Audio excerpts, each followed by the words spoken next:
Hey you guys, welcome to my channel. Today I'm going to give you the top 10 best foundations for sensitive skin. These are Beautypedia approved as well as Frugi approved. And the nice thing is, without my planning, I've got 5 drugstore and 5 high-end. Now, the good news is there are actually more foundations out there that are suitable for sensitive skin, both drugstore and high-end. I just decided to kind of consolidate these picks of mine. There's some I haven't tried, and then there's some pretty good ones that I just don't have, or I just don't, or they weren't really my favorites, but they rate well on Beautypedia. So sometimes things that just, their ingredients are acceptable, they're kind of not my reach, my holy grails or anything like that. And some of these will be redundant from some other videos I've done with like $10, best of, or drugstore favorites or that kind of thing. And I will say that there are some not on the Beautypedia list that are my favorites that I am perfectly happy with and seem to reach for on a regular basis. But what I thought I would do is use the Beautypedia website as a source, kind of a footnote bibliography kind of thing. So that way you can look up the ingredients, you can look up the rating and why, and the sort of explanation, because if this is, you guys have been requesting this video, so I want to make sure that you're getting the best information and it's not just my opinion, but I know you guys appreciate my opinion, so I'm trying to give you guys the best of both worlds. Oh, and my hair! How'd I go 2 minutes without even talking about my hair? My hair is pink. If you can't tell, it's kind of rose gold. It is, I can't, like, for me right now on the monitor, I don't see it, but I see it like in my bathroom window with or my mirror with the natural light of the window. I'll walk by and go, oh my God, it's like pink, So it is the Kristen S at Target spray in shower in hair tint, basically. So it's a rose gold hair tint that just is easy to apply in the shower, and it's for blonde hair, and then it just washes out after a couple shampoos. And I only just did it this morning and I kind of love it, and I geared my makeup to sort of be in this palette. So yeah, I'll let you know how it goes, but okay. I talk about this one a lot, and it's the Wet n Wild Photo Focus. This foundation, everybody loves it.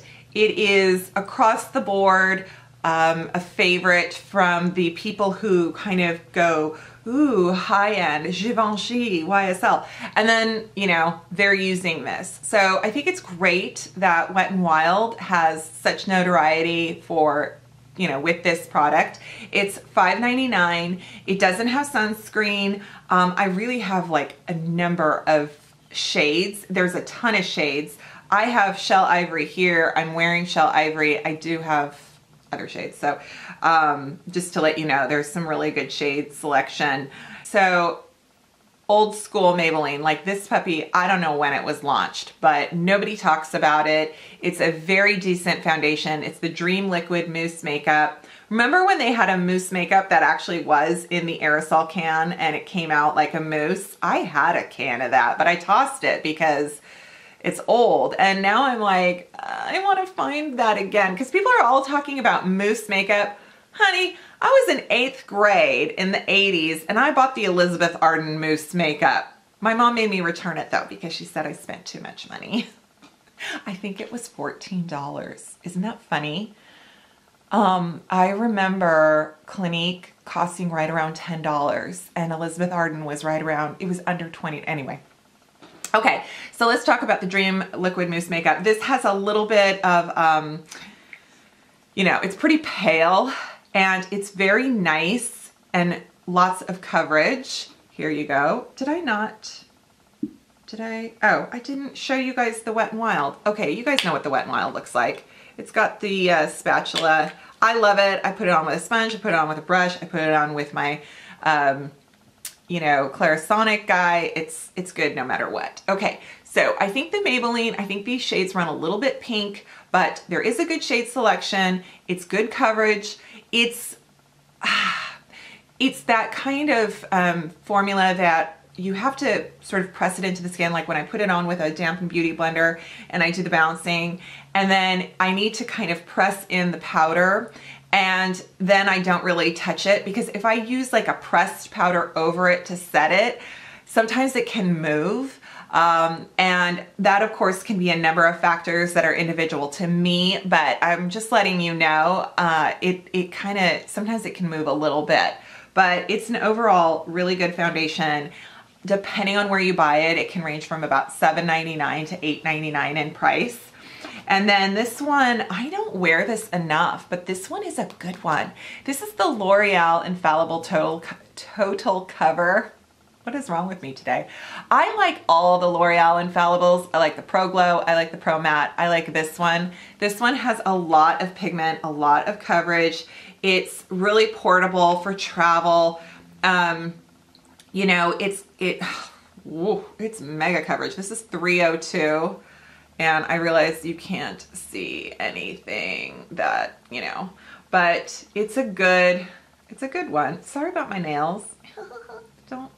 Don't judge me for my nails. So yeah, this is great, actually. I don't know why I'm not using it more. I think it would also be really nice with a drop of beauty oil in it.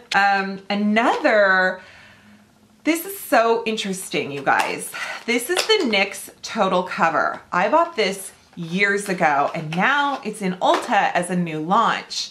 Or I should say, maybe they're putting it on an end cap and they're like new, but maybe the primer is the new product. I don't know what they're doing, because this product has been around for a long time.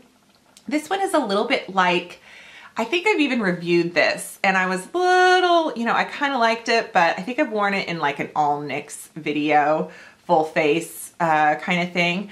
It is the dropper. It is like the serum, you know, it's the serum liquidy makeup, and it has medium to full coverage. It's definitely buildable. So this is shade 05, and the shades run so light. So 05 is still too light for me. That gives you an idea. It looks very watery on the back of my hand. It doesn't even show any coverage, but I promise you, you can put this on with a sponge, you can put this on with a brush. There's no sunscreen in it. It is going to give you coverage if you build it. And so you can also put it on with your fingers, because I find that these liquidy serum foundations, makeup artists mix foundations. You know, they mix brands, they mix formulas, they use their fingers. I mean, some are really opposed to that. They just think that, oh, I'm not gonna use my fingers. But actually, there's a lot that use their fingers, because the warmth of their hands is what blends the product, what pushes it into the skin, and what makes it really kind of that, you know, movie. When you're looking at people on screen, whether it's red carpet, whether it's in film, you don't see their makeup. It looks so, like Downton Abbey, you look at their faces and you don't see makeup, but they are wearing makeup. And so there's really a talent to putting things on layered very lightly, that kind of thing. So I'm just giving you that little bit of my opinion, because I feel it's very important. I think we're just so used to packing on the makeup, and you know, if you were to see a professional, they would take their time, they would build, they would blend and just, you know, kind of, yeah, you would get a foundation cocktail. Speaking of cake face, no, I mean that in a good way. The Milani Conceal and Perfect. I have a love-hate relationship with this foundation, because every time I use it in a video, everybody complains to me how too yellow it looks. Milani is definitely a product that gears to a darker skin tone or a more olive skin tone, which I think is fabulous. So my kind of alabaster peach tone doesn't always suit Milani, and that's okay. But I love this formula. This is an awesome, awesome foundation. And when they came out with 00, I was so excited because the 01 was just kind of, you know, oh, it was really yellow. But now look at this. I don't know if you can see the difference. So here's like the NYX foundation, and then here is the Milani. It goes for days. It is so thick, but it's so good. I love it. It's made in Italy. It's got all the good, you know, it's just so good. It's $9.99. I mean, come on. So if you can figure out a way to wear the shades, then just do it, because I think it's good stuff. You need to go check them out, because it's the Omiana Intense Coverage Matte Foundation. This is for sensitive skin. This is for anyone who needs to avoid certain ingredients, whether it's gluten, whether you want vegan, whether you're looking for something that doesn't have titanium dioxide or mica. So a lot of the ingredients that are traditionally used in makeup that aren't necessarily harmful, but can be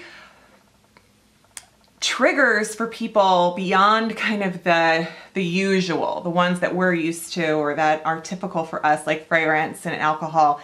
They just cater to that, and I think it's fabulous. It's not cheap. It's like in the $40, $50 range. I need to order the, I want the Mousse one so bad. I don't know why. I just want it because it, like, you push it up. It has that sealed jar with the lid that vacuums, and you know, the product comes up. So I just want to try it. The concealer is great. The powder is great. The powder is talc free. Yes. Yes. I can't remember if they were in my talc free video. I'm pretty sure they're talc free. So everything kind of looks the same, I know, on the back of my hand to you on camera, but there's such great spreadability. I don't think I've ever used this product on my channel, but it's the Kevyn Aucoin Sensual Skin. Now, what is this called? Yeah. It is the Kevyn Aucoin Sensual Skin Enhancer. This stuff is holy grail. This stuff is crazy good, but also somewhat intimidating. Let me know if you've ever worked with this. Let me know if you love it or if you've hated it. I have so many shades in this because I think I probably bought, well, I went on eBay years, like 5 years ago, because I found it cheaper, and I'm not gonna do that anymore because I just wonder, you know, I just wonder. Yeah. So I have SX04, and this was actually matched on me by a Kevyn Aucoin, and look how little that is. Like, there is none used up in here. But basically what you can do with this, and nobody ever uses it because we're just, yeah. But it's a makeup artist's dream, because remember what I was talking about with layering and covering, but not, you know, you don't always need a heavy layer all over the face. Sometimes, you know, areas need more coverage than others. And so that's what this is. It's just one of those all-purpose, like, they can use it as foundation, they can mix it with moisturizer to thin it down, they can use it as concealer, you can use it as a kind of a corrector base, but it's so concentrate and so thick, but it's also so amazing. And I haven't used mine in a long time. The representative at Neiman's at Kevyn Aucoin, she used it on me. She did it, like, spot did it, and then she put the tinted moisturizer over it, and it was a really pretty finish. And I just, you know, it takes some time, and you might want to use a smaller makeup brush to just put some on the back of your hand or your palette and warm it up, and, you know, just kind of go in. And but it is, you know, it is got nothing to upset your skin, but it is heavy duty. Now, something else that has really good coverage but needs to be mixed is the Cover FX Custom Cover Drops. When these first came out, I got, this is shade N30. I got N30 and N20. There's a couple things I don't like about this product, and that is it gets really goopy. This dropper situation, this is an old bottle, so I would not use this. I would just buy a new one and start over. But this is pigment. So this is like pure pigment. If you're gonna use this on your face by itself, you're probably not gonna like the finish. It definitely needs like a primer with it or a moisturizer, you know, a beauty oil, something. It can be put in other foundations to make them more coverage. So it's a really great concept, and they were the first. I'm pretty sure they were the first to do it because I feel like now everyone's kind of doing pigment drops. But these are great. These have nothing in them to worry about. There's no fragrance, there's no alcohol. Everything I'm mentioning doesn't have any denatured alcohol, doesn't have any fragrance, doesn't have any type of botanicals like an orange oil or a lavender oil or anything like that. So that's what's so nice about them. You just kind of have to decide what your finish is, what your coverage is, that kind of thing, what your price range is. Another good one that we forget about is this Makeup Forever HD. This is one I got, this is another old product that I need to toss and just get a refreshment and get a new one. The thing about this is that it's HD and it looks so nice on camera. It doesn't have any flashback. It's great for events, you know, photography, weddings, that kind of thing. The coverage is so buildable. It really works with you. You know, you can just put on one layer and then, ooh, that's really yellow for me. You put on one layer and then like you're going, I don't know, maybe I need more. And then you put it on another and it still looks like skin. It's not cake face. It's really good. I really need to bring this back. I need to use this more often. Okay, is this my last one? Oh, weird. This is my last one, which is funny because I definitely didn't save the best for last, but it's not bad. I just wanted to let you know. The MAC Pro Longwear Waterproof Makeup, Nourishing Waterproof Foundation. I've totally done a foundation featured on this. It's definitely on my, oh, darn you MAC, because the whole animal testing kind of back and forth. It's nice, it's portable, you know, it comes in great color, assortment, you know what I mean. It's not completely full coverage. It's kind of a nice natural coverage. It works well with dry skins. It works well with oily skins. I mean, I think that's what all of these are kind of more, maybe they're more geared for kind of a drier skin. I don't think so. I didn't really focus on whether something was matte or luminous. All of these are kind of just the same. So if you want to add, if you want to mattify it or make it more luminous, that's kind of up to you. These are more like great foundation in terms of a base, right? Because there are, like I said, there's some other, you know, like the Becca Luminous is rated really well and I just don't care for it. So for me, these are great for my skin, which is like a normal to dry, and they are the kind of finish I like, but I do love matte makeup. So yeah, I just wanted to let you know I didn't really focus on. So this formula looks pretty yellow on the, maybe it's oxidized, but it's a good buildable formula. It's a good buildable foundation. It, you know, some of these break down a little bit more than others after a few hours. I love the Omiana because it doesn't break down. The Wet n Wild doesn't break down. The Makeup Forever doesn't break down. But you know, when you get that kind of after about 4 hours or 5 hours where your makeup just starts to sort of degrade, it's not unusual. So some are better than others, but these are my picks. So when I know I don't want to have any skin interference, I will reach for one of these, and there you go. So I hope that is helpful for you. I hope you enjoyed this video. Please, I will try to leave, I will try to answer your comments most efficiently. Thanks guys for joining me. Thanks for watching. Thanks for subscribing. That's a passive aggressive thank you to let you know that I want you to subscribe. Yeah. And that's everything. So see you next time.